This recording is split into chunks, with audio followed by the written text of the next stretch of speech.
All right, y'all, we're talking about Gene Key 63 today. We're almost to the end. Can you believe it? Gene Key 63 has the shadow of doubt, the gift of inquiry, and the city of truth. We're about to learn a lot about truth. And spoiler, the main thing we're going to learn is that truth cannot be known. There's a big difference between truth and facts, all right? And truth is put in the pile of Siddhic states because we can really only understand the truth of the human experience once we've reached enlightenment, and the cities are features of enlightenment. So this hexagram in the original Chinese I Ching translated to after completion.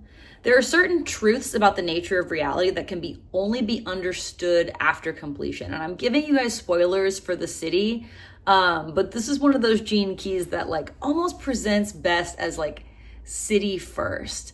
And sometimes the cities can present as an obstacle on the path between shadow and gift. So between doubt and inquiry, there is an obstacle of truth, because doubt will act as if it's in search of truth. And doubt may very well believe that it is in search of truth, but really doubt is in search of certainty. Almost got through that. All right, bear with me now. Okay, so this gene key specializes in logical sequential patterns. Okay, logic is really the dilemma of this shadow, because we need logic to exist as humans, and yet when we become overly reliant on logic, we can get trapped, because logic can literally explain anything. I mean, just give any scientist a bunch of money and tell them to prove a point. They will use logic to prove that point, whether it's true or not. When we're locked in logic, we're trying to explain rather than gather information, all right? We want to be in inquiry, to be in a state of alignment with the universe. But let's talk a little bit more about doubt. So the logical mind cannot explain consciousness, and truth only comes after the completion of experiencing consciousness in form. Oh, yeah, like, you know, when something like bad happens to you and you're like, no, and then you look back a couple years later and you're like, that was the greatest thing that ever happened to me. That is a perfect explanation of this concept of like after completion that the 63rd hexagram is named after. Only after the completion of our lifetime can we truly experience the truth of what we just experienced. By the way, self-doubt is the worst kind of doubt. It completely disempowers us, and this is what happens when we repress this shadow. When reactive, our doubt gets very, very loud, all right? And we go around masquerading as skeptics, attempting to bludgeon our opponent with our doubt. And surely you've met an intellectual like this who's just constantly projecting their doubt onto others from the perspective of being a quote-unquote skeptic, but really it's deep down, there's like a need to be right. Yeah, that's what happens when doubt gets reactive. Truth is never fixed, y'all, and inquiry remains open. That's why inquiry is the bridge between doubt and truth. And in this gift of inquiry, we're coming from a place of curiosity always. We're open-hearted and open-minded, and we know that we can never really fully know. So we stay curious because we know there's always more to know, you know? Inquiry uses the energy of logic instead of becoming a victim of it. Inquiry creates an open circuit, right, that can plug into other circuits of thinking and feeling, whereas doubt creates a closed circuit that's just reinforcing itself with more and more doubt. So the gift frequency is that of the human heart. It's about love.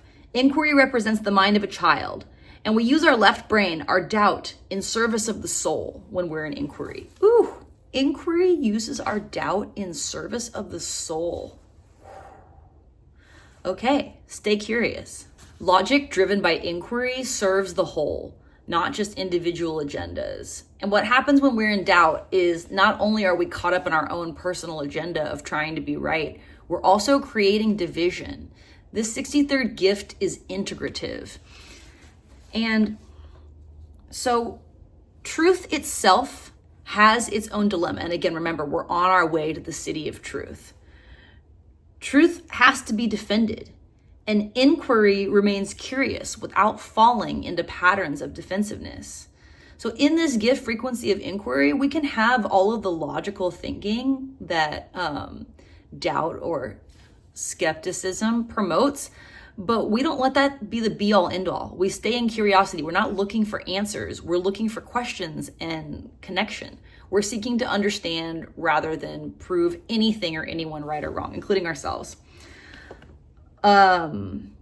Inquiry turns inward, ultimately, right? Because when we realize we can't really know from the outside world, we start looking inside to see what we can know from the inside. And then we are crossing into the 63rd city of truth. And truth is only realized after completion, because logic imposes its own ideas on truth, and it becomes futile in the face of truth. Of course it does. Only after completion can truth be extracted. Like I said before, I'm sure we all have this experience of looking back on our lives and seeing that something we thought was bad at the time turned out to be a really good thing. As I said before, truth can never be pinned down. The very first sentence of the Tao Te Ching is, "The Tao which can be spoken is not the Tao."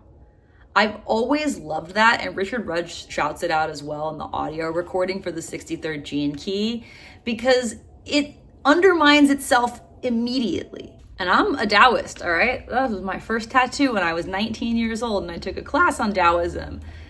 Oh my God, the professor just got up and said everything that I believed, and then he called it Taoism, and I was like, great. I guess I'm religious now, and I better get a tattoo about it. But I digress. All this to say is that truth is slippery, y'all. It can never really be pinned down.